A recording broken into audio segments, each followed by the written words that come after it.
So we've all heard of the term, one rule for them and another for the rest of us.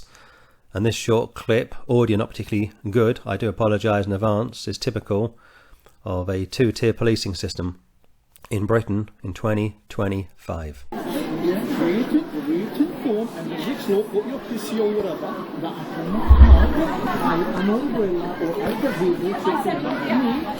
If the council themselves they use it.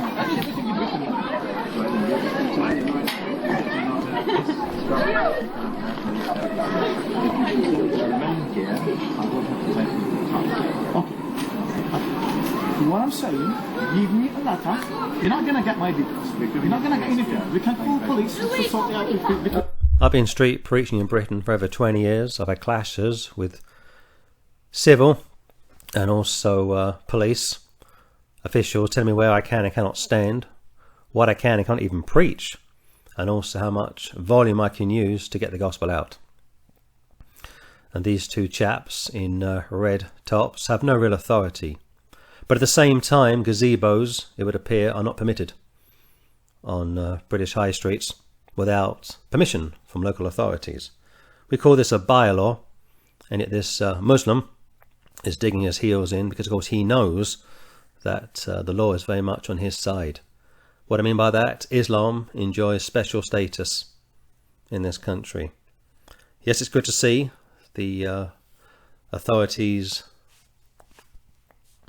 at least officially taking a stand against the gazebo, but as this clip unfolds you realise that this is really symbolic, nothing more than that. Okay. What do you want to say? So, remove the structure. So you threatening me now? You threatening me now? I'm going to tell you what you did. Okay, you threatening me now? You're telling me to go. I'm going to take it. You're threatening me now. A lot of the comments in the comment section are pretty interesting. A lot of atheists are upset to see this form of Islamification in the UK, and they say this is a Christian country, but of course those people are not Christians. They don't pray, they don't read their Bibles, they don't go to church, and because they are passive and have turned their backs on God, God has turned his back on the UK. Britain has fallen. It's as simple as that, and expect to see more Muslims like this domineering and dominating towns and cities all over the UK. And it's going to get a whole lot worse, I tell you. If I don't remove, listen, am I obliged to give you my details? No, you're not. Who are you to give? If I'm breaking the law, only the police can have my details. If we ask you for your details, not breaking the law. This is not blocking public highway, first of all. They use it themselves. They have gazebos all the way. They rented them.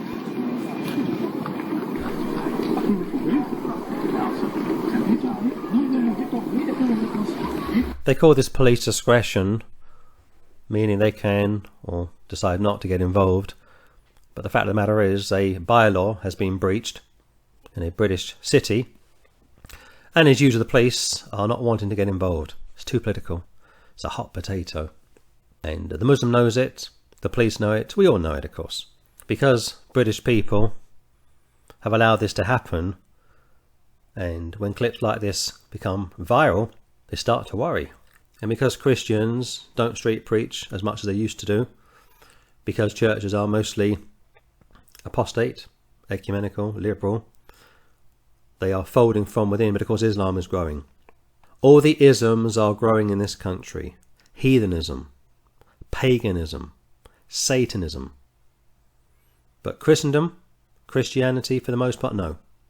Not at all. And to see police now political is not only pitiful, it's also criminal. I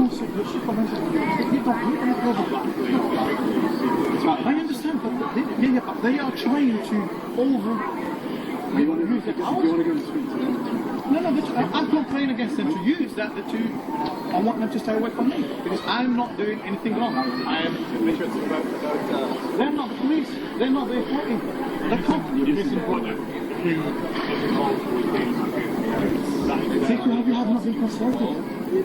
The great fear is being labelled an Islamophobe. or racist, or sexist.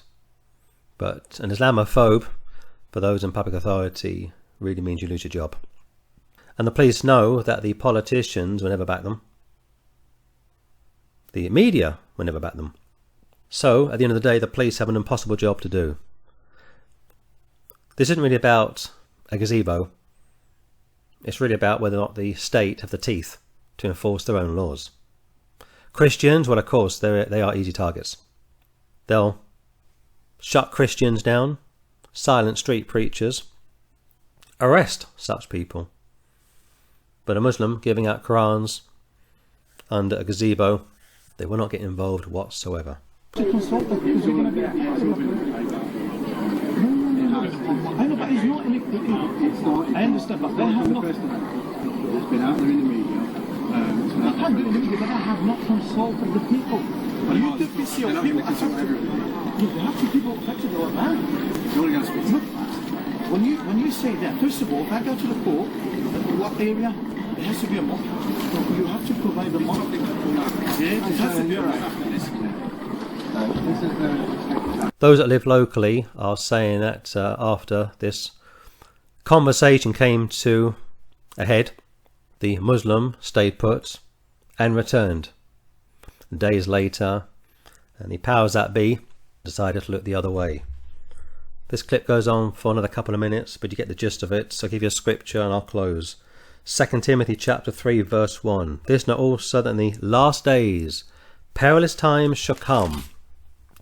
For men shall be lovers of their own selves, covetous, boasters, proud, blasphemers, disobedient to parents, unthankful, unholy, without natural affection, truce breakers, false accusers, incontinent, fierce, despised of those that are good, traitors, heady, high-minded, lovers of pleasures more than lovers of God, having a form of godliness, but denying the power thereof. From such turn away.